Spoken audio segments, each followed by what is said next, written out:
breaking news. The star of reality TV Dynasty in hot water tonight. Phil Robertson has been suspended from the show in the wake of uproar over an interview in GQ magazine in which he compared same-sex relationships to bestiality and said some pretty disturbing things about the civil rights movement too. Well, joining me now is GLAAD spokesman Wilson Cruz and CNN's Don Lemon, host of 11th Hour. Welcome to both of you. Let me start with you, if I may, Wilson Cruz. What do you make of what has happened here? I mean, if you actually read the interview, it's like one long homophobic rant. Yeah, you know, what's upsetting really is that he would go on to try to represent the views of all Christian people, when in fact we know for a fact that more and more Christians support the LGBT family members, and he does not reflect the true Christians out there.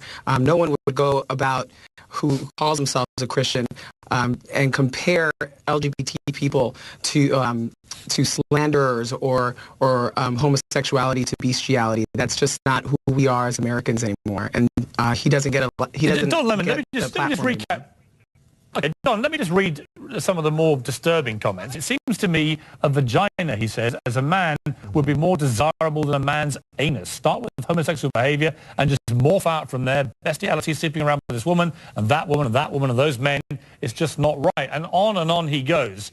Later talking about the civil rights movement, saying, I never heard one of them, one black person, say, I tell you what, those doggone white people, not a word, pre-entitlement, pre-welfare. You say, were they happy? They were godly, they were happy. No one was singing the blues. I mean, pretty outrageous on any level. You, as a high-profile gay black man, I mean, what is your reaction to this? Well, Piers, as you know, we just covered this last night. What exactly is free speech? Do we really have free speech in this country?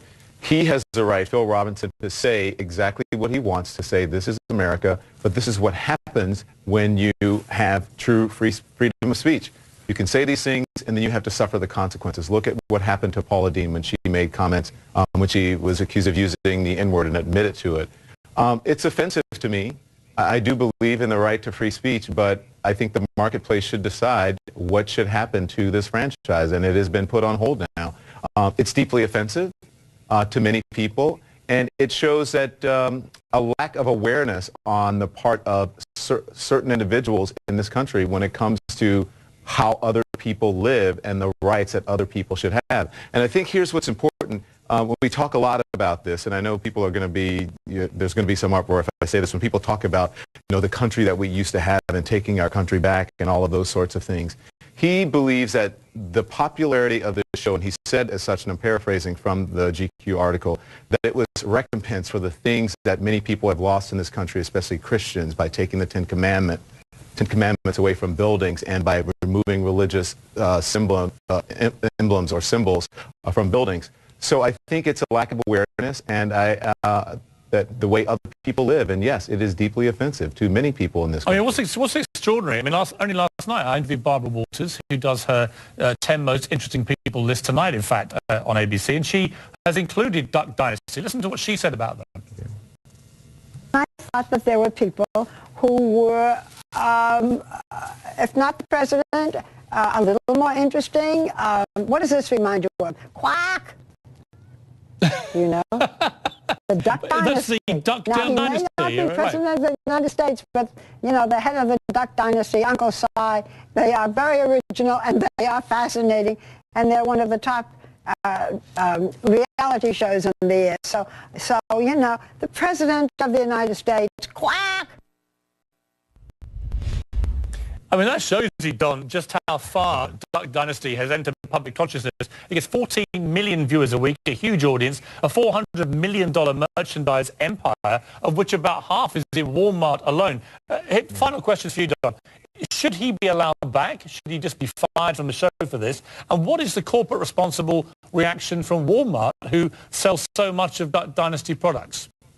Listen, I always err on the side of free speech, and just because I'm offended, as I said, people can say whatever they want to say. I don't think people should be fired. I think the marketplace should decide. If people don't like Duck Dynasty, they shouldn't watch Duck Dynasty. But listen, I know this is a breaking news now, but as someone who comes from Louisiana, I grew up there, was born there, in the place where they actually shoot the story. And listen, I'm not saying this anything, that's people don't know about Louisiana, about the South, and about America. it is a place where many people still feel and think the way he thinks.